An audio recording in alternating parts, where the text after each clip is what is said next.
กลับก่อนเด้อจ้าสิไปเดินทางปลอดภัยเด้อสิกลับบ้านป้าเด้อขอบใจเด้อมาไว้มาจักมายังมาพอดีให้คิดฮอดมื้อหน้าสิมาใหม่ขึ้นมาใหม่เด้อมื้อหน้าบ่ขอสิให้จะพยายามขอยก่อนแล้วก่อนสาธุให้เราแล้วเอาไว้เด้อพี่น้อง FC บ่าวออยฝากเงินมาให้เราเฮ็ดแล้วบาทเดียวเด้อแล้วจึงสิได้ลงไปหาข่อยมาเบิ่งคลิปไม่ค่อยเด้อบ่ได้เงินเฮ็ดเฮือนไปสิเมื่อแม่นเมื่อเตรียมเครื่องแล้วก็สิกลับแหละไปเดินทางปลอดภัยบ่สุขโดยขอบใจพอกันใหม่โอกาสหน้ามาลินบ้านหน้าห้อยปังพี่น้องม่วนหลายมาลินแบบนั้นม่วนหั่นน่ะแบบคือมาลินบ้านหมู่บ้านคือมันแบบว่าจะว่าจะได้บ่บ้านพี่น้องจังซี่นะเนาะติเนาะแต่ว่าก่อนเมื่อเฮาสิไปเบิ่งบ้านสาววันทุกคนให้เจ้าของเพิ่นมารีวิวให้เบิ่งสาววันลั่นทุ่งเพิ่นก็เฮ็ด YouTube คือกันเนาะพี่น้องแม่นเฮ็ด YouTube เก็บเงินเก่งขนาดมึงเนี่ยเก็บเงินเก่งแห้งสร้างบ้านได้เป็นหลังอันนี้บ้านเจเอมาล่าเนาะทุกคนเพิ่นกำลังสิเฮ็ดตอนนั้นบ้านบ่ออยแบบว่าพวกเพิ่นนั่นเป็นไอ้น้องกันพี่น้องกันหั่นนะมันก็มีเพื่อนติดกันแบบแนวนี้โอ้คักอะไรพี่น้องอันพี่น้องกันอยู่เพื่อนไก่กันมันก็ม่วนได้แบบว่าเฮ็ดหยังก็สบายนะมีแต่ไอ้น้องตัวเองบ่ได้ผิดกันกับข้างบ้านจังซี่นะสมมุติว่าเฮากินเหล้ากินเบียร์เปิดเพลงดังข้างบ้านนี่เขารำคาญเด้แต่ว่าคันมีแต่ไอ้น้องตัวเองเนาะเขาก็แบบว่าเข้าใจครับอารามนี่ไงเราจะให้คนเจ้าของบ้านพารีวิวนั่นไงเข้ามาแล้วโอ้บสอดติอันนี้สบายดีป้าบ่ได้มาพอกันปีหนึ่งจะได้คือเดือนไว้แท้ไปเก็บเงินไปหาเงินอยู่ใส่เกาะบ่มีบ่อนอยู่คนมากับบ่มีบ่อนอยู่เด็กวันนี้เราจะให้สาววันพารีวิวบ้านเด้อพี่น้องเฮามาปีกายยังเป็นเสาปลูกบักกะโพดอยู่พี่น้องมาหอบนี่แบบสิแล้วละยังสิอันนี้สิเฮ็ดอันนี้เนาะแบนบ่กระจกบ่หรือปองเอี่ยมแบบใหม่บ่อนจะใส่กระจกเนาะโอ้ใส่กระจกก็คือยังจะมาจับหัวจับหยังอยู่นะฮะแต่ว่าปีนี้สิบ่ได้เฮ็ดต่อแล้วเป็นยังมันก็ลงหน้าแล้วเฮาก็เบิดเงินนำก็คิดว่าเดี๋ยวเขาปีหน้าจังสิได้มาเฮ็ดต่อยังบัดนี้ท่าสีเลยกะปองเอี่ยมประตูหลายอย่างเนาะยังหลายบ่หลายทางนอกนี่คือจะมาจับบัวแอวเนาะแล้วก็หน้าต่างทาสีใส่กระจกทางในคือเดินสายไฟแล้วก็ตีฟาดปูกระเบื้องอีกสายไฟยังบ่ทันได้เดินเนาะยังอีกโอ้ยังหลายอย่างไปพาทัวร์หน่อยมีอะไรบ้างบ้านของคุณโอ้อันนี้เขาเห็นว่ากันศาสตร์บ่เฮ็ดซ้ำนี่คือสิเบิดหลายอยู่แต่ว่านี่มันเฮาผัดเฮ็ดรวมกันเลยเด้โอ้ร่วมกันจ้างโครงหลังคาก็คือแม่นจ้างสร้างแบบร่วมเบิดเลยบ่หรือว่านะสั่งบ่แพงนะก็คือเด้อเนาะเขาก็สิมาไล่ราคาให้เขาก็สั่งเครื่องมาเองแต่ก็อันนี้ก็คือได้เกรดดีอยู่เราก็สั่งแบบดีให้เฮาสินะแต่ว่าเรื่องหลังคาทางหน้ากับทางอันนั้นคือมันไล่รวมกันเด้เฉพาะยกโครงหลังคาน่ะเบิดไป100,000ปลายรวมค่าสร้างเบิดอยู่140,000ไปอันนี้เป็นเงินเก็บแล้วทุกคนเงินบาทเดี๋ยวถ่ายอยากเห็นอันทรงเฮือนหมดเฮือนต้องออกไปเบิ่งทางหน้าบ้านเด้อสิเห็นเดี๋ยวจังเบิ่งทีหลังก็ละมาให้มาเบิ่งแหน่มีหยังแหน่ข้างในบ้านเพิ่นบ้านนี้เลยเด้อคนอันนี้ก็คือจะเป็นห้องโถงอันนี้เป็นห้องโถงห้องรับแขกมันจะมี3ห้องนอนเด้อบ้านมี3ห้องนอน2ห้องน้ำ3ห้องนอน2ห้องน้ำอันนี้คือห้องของใครนี่ห้องสาวแสงจ้าอันนี้ห้องสาวแสงว้าวทุกคนห้องสาวแสงประมาณเนื้อที่4 x 4เนาะก็มีหน้าต่างตรงนี้ปองเยี่ยมตรงนั้นติดแอร์ตรงนี้นั่นนู่นนี่ เตียงนอนแถวนี้ เตรียมมาเด้อเตรียมมาขึ้นบ้านใหม่ เดี๋ยวเอาไว้ ห้องนี้ของใครอันนี้ของสาววันเดงวะ แม่นะคะ คุณแม่ อันนี้ของแม่ก็พอนอนนี่เนาะทุกคน ประมาณนี้ อันนี้ก็4 คูณ 4โอ้ต้นนี้บางเอี่ยมคือหลายแท้ เอามันเป็นแบบทางนี้เด้ เออ สีลายจังหน่อย แล้วก็ใส่ผ้าม่านเนาะเขาก็ต้องใส่ผ้าม่าน แม่ ตะกี้เพิ่นอยู่นี้พี่น้องนี่อันนี้บ้านเก่าสาววันเนาะทุกคน มีเทียงนา มีเถียงนา มีบ้านอีกหลังแต่กับโบพากันมาอยู่แล้วก็เลยได้เห็นมา แม่นเพิ่นบ้านเพิ่นหันอยู่บ้านเพิ่นออกมาอยู่หน้าแล้วก็มาอยู่นี่อยู่ออกมาอยู่จักปีแล้วหน้าตัวนี้ ได้ลายปี4-5 ปี 4-5 ปีประมาณ 4-5 ปีเนาะ ปีประมาณนี้ได้อยู่ อ่าฮะอ๋อ มาตั้ง ทุ แต่ ก ต ค อน น นี้ยังเป็นป้า คุณอายุเท่าไหร่ทำไมคุณสร้างบ้านได้แล้ว ปีนี้25แล้ว 25 ปีทุกคน25 ปี เขาเกี่ยวเจ้าคือภายในหอด ว้าวเจ้าหาเลย อุ้ย25 ปีหา ว้า เท่าว เถา เจ้าหาปีละเห็ดที่อันใดนะพี่น้อง อุ้ยแต่ว่าเฮ็ด โอ้ยรถสาววันนึกหาเงินเก่งเก็บเงินเก่งได้ เรียบร้อยให้เห็ดพันมียังไป ถ่ายคลิปมือละ1,000 คลิป เดียวว้าว พันแบบ อันนี้คืออะไรอ้าวปลาสมลองห้องต่อไป อันนี้แซ่กันกับเอื่อยบ่ แม่น เพิ่นมีเอื่อย2 คน อันนี้ห้องครัวบ่ ๆแม่นจ้ะ อ๋อเพิ่นมีห้องครัวนํทุกคน อันนี้ก็สิเฮ็ดเป็นแบบจังได อันนี้จะเป็นหลักบ้าน ตะข่ายบ่ สามารถปิดเปิดได้ โอ้ มันสิแบบว่าเลื่อนไปแบบนี้ได้ดี โอ้ อันนี้ยังสิมาเฮ็ดเคาน์เตอร์เฮ็ดซี อันนี้เป็นเคาน์เตอร์บอนเฮ็ดกินเนาะล้างถ้วยล้างหยัง แต่ว่าท่านได้เฮ็ดเป็น ฮะเฮ็ดเป็นโครงไว้ก่อนเนาะ คิ ทุ ด กคน ว่าให้สร้างแล้วเนาะสร้างว่างว่าเสร็จเริ่มมาเฮ็ดให้ ตรงนี้จะมีประตูออกไป หลังบ้าน หลังบ้านเฮ็ดนั่นเฮ็ดนี่เนาะสะดวกสบายเข้ามาครัวเวลาแบบว่าเฮาอยากเฮ็ดข้างนอกจังซี่นะ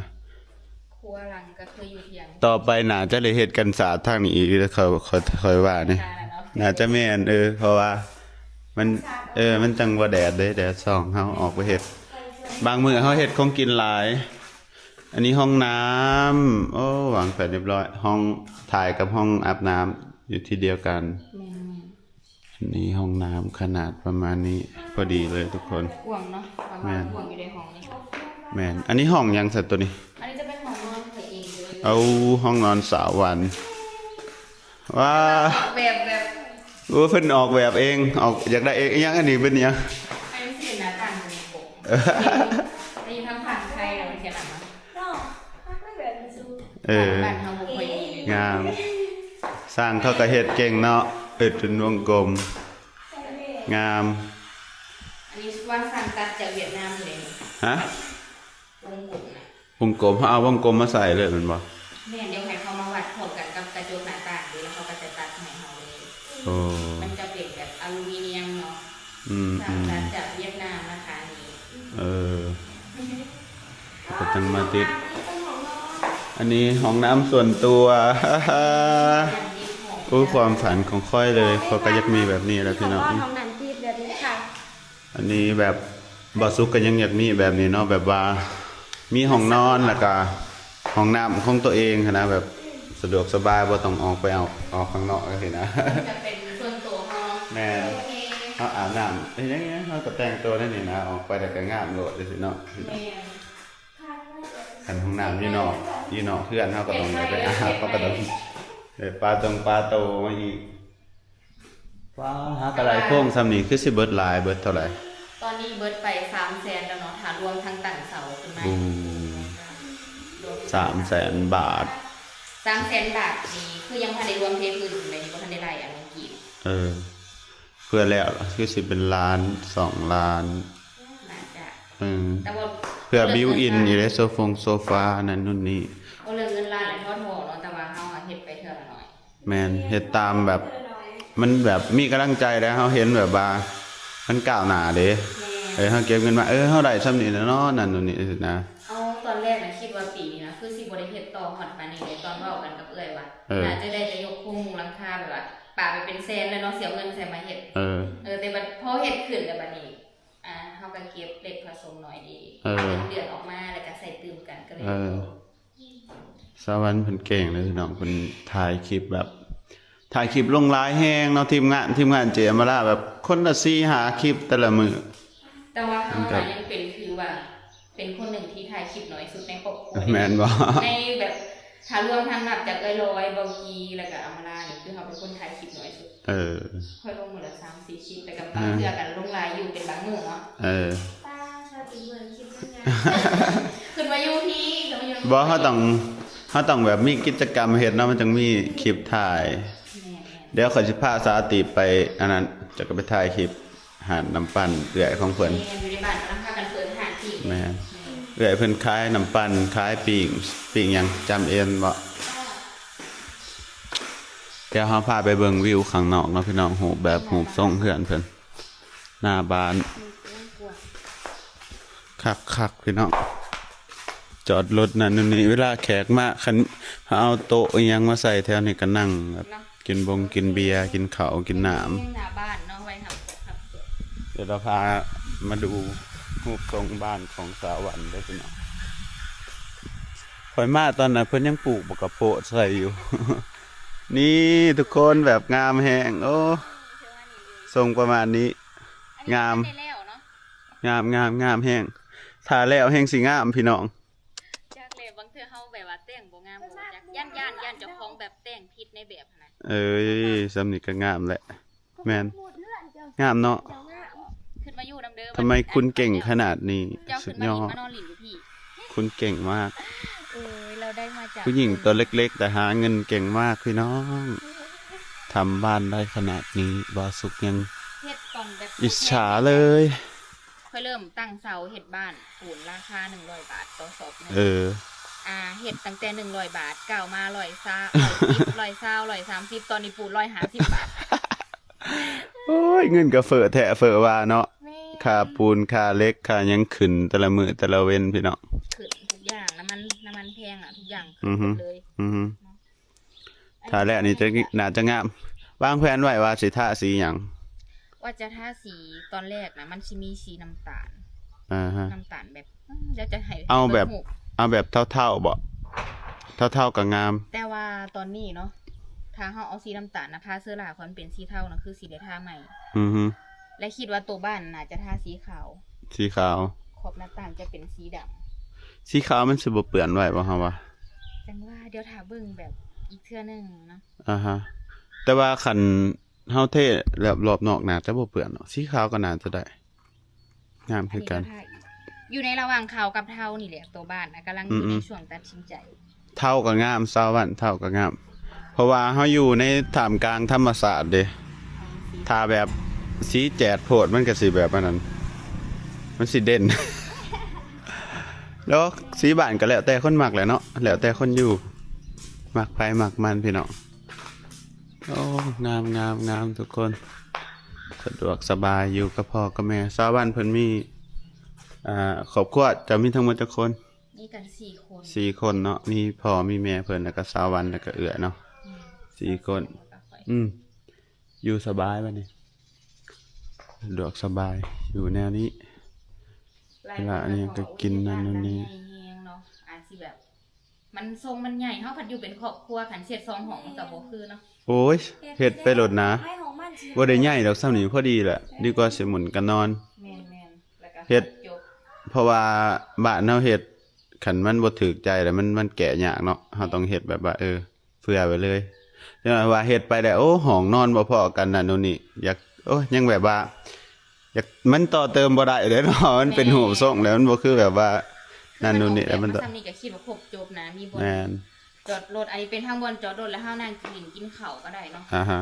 แต่ยังได้บ่ครบบ่อาจอนาคตอาจจะได้เฮ็ดแบบว่าห้อง แม่น รับแขกดีไว้เพื่อสิเจ้ามาหาข่อย อ แต่ว่าห้องกลางมันเขาแซงว่าคือสิบ่ค่อยดอกมา ก็เป็นซื้อเราแต่อาจจะเป็นห้องรับแขก ฮะ เพราะว่านางขายของอยู่บ้านเด้ แม่น ก็นอน บ้าทุกคนเก่งมากอันนั้นบ้านเจมลานี่บ้านสาวันตัวนั้นกับบ้านเจมอันนี้บ้านมามีเนาะ แม่น บ้านมามีอันนี้บ้านสาวันอันนั้นเป็นบ้านเจมลาอันนั้นบ้านบ่าวอ้อยปอที่โตแบบว่าน้องเพิ่นอยู่เฮียงกันจังซี่เนาะม่วนขนาดเด้อพี่น้อง หลายคน ครอบครัวเพิ่นแบบว่าฮักแพงกันดีเนาะทุกคน ปีนี้แหละเนาะก็สร้างในดินสร้างนี่เป็นของลูกหลานอีแม่ขาวเฮ็ดพร้อมกันให้ของข่อยอำมาลาแล้วก็เบาอ้อยเฮ็ดพร้อมกั เอน อ ยับไปโอ้ย เออ ข่อยสิกลับเลยแล้วมื้อนี้กลับเลย กลับไว้ดีเนาะ กลับแล้ว พวกเอายังขึ้นมาใหม่เด้อ